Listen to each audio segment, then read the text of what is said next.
Hi guys, this Sharma.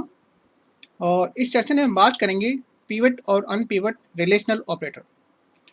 ये दोनों operator pivot और अनपिवट इनको यूज़ किया जाता है जनरली आपका मल्टी डायमेंशनल रिपोर्टिंग के लिए। जब आप पिवट ऑपरेटर को यूज़ करते हैं तो इसका काम होता है आपका रो लेवल को कॉलम लेवल में कन्वर्ट करना, और अगर आप अनपिवट का यूज़ करते हैं तो इसका ये अपोजिट होता है, जो कि आपके कॉलम को आपको रो के अंदर कन्वर्ट करता है। इसमें आपका तीन चीज़ें होती हैं मेनली। आपका रोज होती है, कॉलम्स होता है, वैल्यू होती है। जैसे कि सैम्पल डेटा में आप देख सकते हैं कि यहाँ पर हमारे पास एक टेबल में स्टूडेंट है, सब्जेक्ट है और मार्क्स है। अब सपोज मुझे मार्क्स को यानी कि मार्क्स को आपको टोटलिंग करनी है और सब्जेक्ट को आपको मुझे हॉरिजेंटल डिस्प्ले करना है, यानी कि आपका उसको मुझे कॉलम में कन्वर्ट करना है। तो जैसे ही आप डायग्राम में देख सकते हैं कि यहाँ पर हमारा सब्जेक्ट को पिवट करने के बाद में आपका जो मैथ साइंस सब्जेक्ट है इसको एज ए कॉलम यहाँ पर आपका कन्वर्ट हो जाता है, मैथ साइंस इंग्लिश। तो जैसे कि आप देख सकते हैं पिवट के अंदर जो मैथ है यानी कि आपका जो कॉलम पिवट के लिए सेलेक्ट हुआ है उसके ऊपर ये ग्रुपिंग अप्लाई करता है। जैसे कि आपका सब्जेक्ट के अंदर मैथ है तो मैथ की ग्रुपिंग करेगा और ग्रुपिंग के साथ में आपका जो मार्क्स है उसका आपका सम कर देगा। जैसे कि आपका मनु 89, इसी तरह से आपका जीन का 87 और डीन का 87। तो ये आपके मनु के मैथ्स के आपके टोटल्स हैं, जीन के टोटल हैं और डीन के टोटल हैं। इसी तरह से आपका साइंस का ग्रुप और इसलिए इंग्लिश का ग्रुप। तो इस तरह से पिवट टेबल आपका काम करता है। और अब सिंटैक्स के बारे में बात करते हैं। जैसे कि आप देखते हैं यहाँ पर सिंटैक्स के दो फॉर्मेट हैं। पहले फॉर्मेट में हम सिंपल एक क्वेरी यूज करते हैं, select column name from table name, और उसका जो रिजल्ट सेट है आपका पिवट के अंदर पास हो जाता है। सेकंड सिंटैक्स में हम डिराइव टेबल से डेटा फैच करते हैं, यानी कि पहले एक टेबल क्रिएट करेंगे डिराइव टेबल और उससे डेटा हम फैच करेंगे आपका आउटर क्वेरी में, और उसका जो रिजल्ट सेट है वो पिवट के अंदर पास होगा। आप कोई भी एक सिंटैक्स यूज कर सकते हैं, लेकिन कभी कभी आपका डेटा आपका जो होगा वो इस तरह से होगा कि आपका जो डिराइव टेबल को यूज करना आपके लिए मस्ट हो जाएगा। उसके बाद जो पिवट का आपका बॉडी है वो आपकी सेम रहती है दोनों फॉर्मेट में। पहले आपका एग्रीगेट फंक्शन, एग्रीगेट फंक्शन के अंदर आपको पास करना है कोई भी न्यूमेरिक वैल्यू कॉलम, जैसे कि आपका मार्क्स ऑफ स्टूडेंट्स और सेल्स ऑफ द डेटा, इस तरह से करना जिसको हम कोई मैथमेटिकल कैलकुलेशन आपको अप्लाई कर सके। इसके बाद आपका है फोर कीवर्ड है और पिवट कॉलम, यानी कि जिस कॉलम को आपको पिवट करना है, जिस कॉलम को आपको रो से कॉलम में कन्वर्ट करना है। उसके बाद आपका है इन ऑपरेटर, अगेन आपका कीवर्ड है, और पिवट कॉलम वैल्यूज, यानी कि वो कॉलम जो आपको पिवट टेबल के अंदर हॉरिजेंटली आपको डिस्प्ले करना है। जैसे कि हमने देखा था कि मैथ साइंस इंग्लिश, वो ऑटोमेटिकली आपका पिवट फंक्शन आपका यूनिक कॉलम को पिक करेगा और यहाँ पर आपको डिस्प्ले कर देगा। अब पिवट फंक्शन का प्रैक्टिकल करने से पहले हमारे पास एक टेबल है सेल्स, उसका डेटा चेक करते हैं। आप देख सकते हैं इसमें टेबल में आपका आईडी है, ईयर है, प्रोडक्ट है और सेल्स है। यानी कि ईयर 21 के अंदर आपका प्रोडक्ट पेन और उसकी सेल है आपकी 89। सेकेंड ईयर यानी कि 22nd ईयर में आपका प्रोडक्ट सेम है और उसकी सेल आपकी 88 है। इसको हम ऑर्डर बाई करते हैं, order by year then product. Now we can see अब 2020 के अंदर हमारा देखिएगा प्रोडक्ट जो CPU है उसकी सेल्स है आपकी 65, और सेम ईयर में आपकी सेकंड सेल है, सेम प्रोडक्ट है 65। उसी तरह से आपका सेम ईयर में आपका सेकंड प्रोडक्ट है पेन, सेल आपकी 11। देन 20 के अंदर फिर से आपका सेम ईयर आपका पेंसिल यानी कि नेक्स्ट प्रोडक्ट है, उसकी सेल है आपकी 19। अब मुझे एक रिपोर्टिंग करनी है। रिपोर्टिंग क्या करना है कि मुझे आपका किस ईयर में, यानी कि जैसे 20 के अंदर आपका CPU कितने, आपका टोटल सेल्स कितनी है उसकी, इसी तरह से आपका 20 के अंदर पेन की कितनी आपकी टोटल सेल्स है, इसी तरह से 20 के अंदर माउस की टोटल सेल्स कितनी है। और आपका फिर से मुझे नेक्स्ट रो में क्या करना है, 21 के अंदर टोटल CPU कितने सेल हुए, टोटल पेन कितने सेल हुए और आपका टोटल माउस कितने सेल हुए। तो इस तरह की रिपोर्टिंग के लिए हम आपका पिवट फंक्शन को यूज़ कर सकते हैं। और अब पिवट टेबल का प्रैक्टिकल करते हैं। तो जैसे कि आप देख सकते हैं यहाँ पर हमने सेल्स टेबल का डेटा चेक किया था।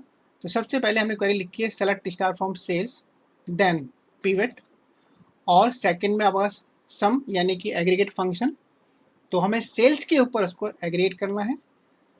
देन फॉर प्रोडक्ट, प्रोडक्ट हमारा पिवट कॉलम है, यानी कि इस कॉलम के बेस पर हमारा रो जो है वो कॉलम में कन्वर्ट होगी। कौन कौन से प्रोडक्ट, जैसे कि आपका इनके अंदर पेन पेंसिल CPU, यहाँ पर आपको मैन्युअली यानी कि एक्सप्लिसिटली कॉलम्स की वैल्यू को डिफाइन करना है। अब सपोज मैं इसको यहाँ पर एग्जीक्यूट करता हूँ, तो ये हमारा जो एज लिखा हुआ है ये आपका टेम्परेरी रिजल्ट सेट है। अब आप देखिए यहाँ पर जो रिजल्ट आया हमारा ID, year, pen, pencil, CPU, इसमें ईयर का आपको देखेंगे अलग अलग ईयर आ रहे हैं, पेन अलग अलग का, पेंसिल CPU, यानी कि जो रिजल्ट हमने सोचा था वैसा नहीं आ रहा। ऐसा क्यों हुआ? ऐसा इसलिए हुआ क्योंकि इस टेबल के अंदर ID है और ID आपका यूनिक है हर रो के अंदर, तो इसकी जो ग्रुपिंग हो रही है वो आपका हर रो का एक ग्रुप बन रहा है। जैसे कि मैंने आपको बताया था कि दो तरह से सिंटैक्स यूज कर सकते हैं आप, एक आप डिराइव टेबल के साथ में और एक आप विदाउट डिराइव टेबल में। तो यहाँ पर हम विदाउट डिराइव टेबल यूज कर रहे हैं, लेकिन यहाँ पर प्रॉब्लम है कि ये ID ये नहीं है। तो इस केस में हम क्या करेंगे, डिराइव टेबल यूज करेंगे। अब सपोज अगर मैं सेल्स सेलेक्ट में यहाँ पर ये लिखता हूँ ID, year, then product and sales, ID नहीं चाहिए, देन एग्जीक्यूट। इसका रीजन क्या हुआ, यहाँ पर ये प्रॉब्लम है कि जो सेलेक्ट स्टेटमेंट है ये पिवट टेबल पर कॉलम को एक्सेस कर रहा है, ईयर को और आपके पेन पेंसिल CPU को, इसलिए यहाँ पर ये कह रहा है कि आपके नॉट इनवैलिड कॉलम्स। अब सपोज अगर मैं स्टार लिखता हूँ तो आपका रिजल्ट हमारा एक्सपेक्टेड नहीं है। तो सॉल्यूशन है इसका कि हम एक डिराइव टेबल बना लेते हैं। Derive table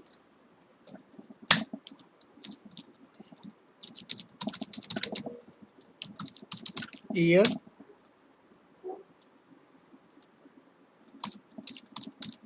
product and sales,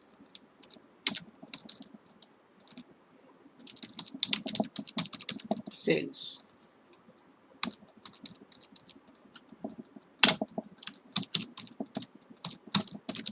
result set.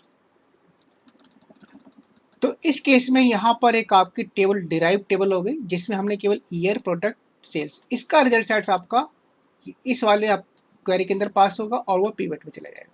चलिए मैं इसको एग्जीक्यूट करता हूँ, तो देखिए अब वो रिजल्ट आ गया जो हम एक्सपेक्ट कर रहे थे, यानी कि आपका ईयर यूनिक हो गया 20 के अंदर, 21 और 22 के अंदर। उसके बाद आपके प्रोडक्ट के जो हमने यहाँ पर कॉलम की लिस्ट बनाई है उसके यहाँ पर कॉलम पेन पेंसिल CPU, और यहाँ पर ये उनका 20 के अंदर पेन टोटल कितने सेल हुए वो फिगर है, और पेंसिल कितना सेल हुआ वो फिगर है, और आपका CPU कितना सेल हुआ 20 में वो फिगर है। इसी तरह से आपका दूसरे 21 और 22 में भी आपका वही डेटा सेव कर। सपोज अगर मैं यहाँ पर किसी कॉलम का नाम चेंज कर देता हूँ, पेन की जगह मैं सपोज कुछ और कर देता हूँ, डबल पेन, डबल एन, तो देन क्या होता है आप देखेंगे पेन के अंदर आपका ये नल आ गया। उसका रीजन क्या है कि जो आपने कॉलम को मेंशन किया है आपको मेक श्योर करना है कि कॉलम के नाम आपके कॉलम की वैल्यू से मैच करने चाहिए, क्योंकि ऐसा कोई आपकी वैल्यू ही नहीं है कॉलम में जिससे वो यूनिक उसको बना सके, इसलिए यहाँ पर ये नल आ गया। अब इसके रिजल्ट को हम इस डायग्राम से समझ सकते हैं। जैसे कि आप लेफ्ट में देखते हैं टेबल, टेबल में हमने ID को स्किप कर दिया था क्योंकि डिराइव टेबल में हमने ID को इंक्लूड नहीं किया।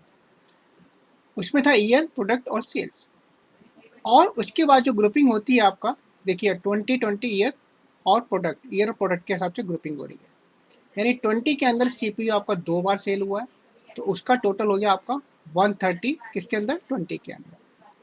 इसी तरह से आपका CPU 22 के अंदर आपका 4 टाइम्स आपका सेल हुआ, तो उसका टोटल हो गया आपका 312।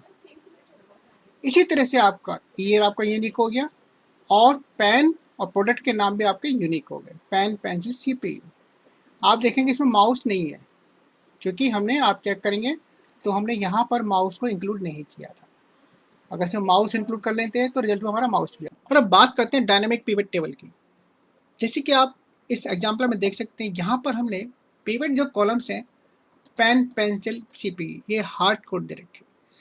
अगर सपोज कोई प्रोडक्ट आपका रिमूव होता है या कोई नया प्रोडक्ट आपको यहाँ पर ऐड होता है, तो उस केस में आपको क्वेरी के अंदर चेंज करना होगा। या आपका पिवट कॉलम, जैसे कि यहाँ पर प्रोडक्ट है, इसको आपको चेंज करना हो तो फिर से आपको क्वेरी में चेंज करना होगा। तो इसका सॉल्यूशन क्या है? आपका डायनेमिक पिवट टेबल। अब जैसे कि आप देख सकते हैं, यहाँ पर हम एक प्रोसीजर क्रिएट कर रहे हैं जिसका नाम दिया हमने टेस्ट पिवट।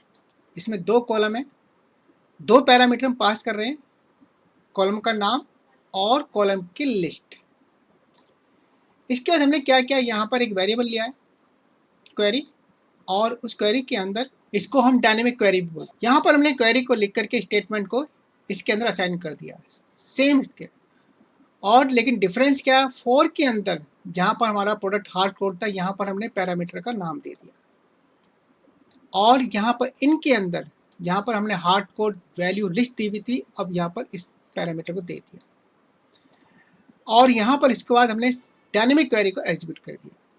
तो चलिए इसको हम पहले क्रिएट करते हैं। आपका क्रिएट हो गया है।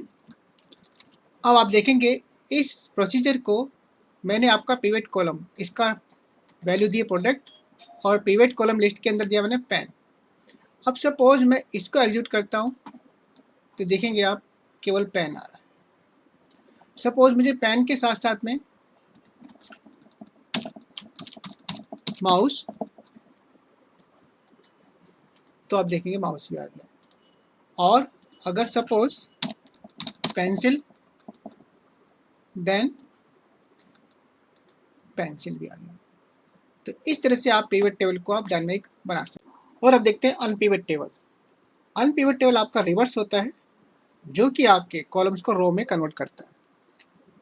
तो जैसे कि हमने एग्जांपल किया था, हमने अभी टेम्पररी टेबल क्रिएट कर रहे हैं, यानी कि year, pen, pencil, CPU।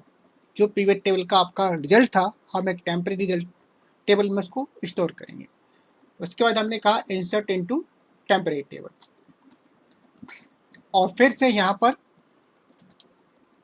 Select star from temporary table, then unpivot, unpivot, और सेल्स कॉलम का नाम for name in pen, pencil, CPU, जो कि हमने यहाँ पर लिया था। तो उसी को हम रिवर्स कर रहे हैं। देखिए क्या होता है।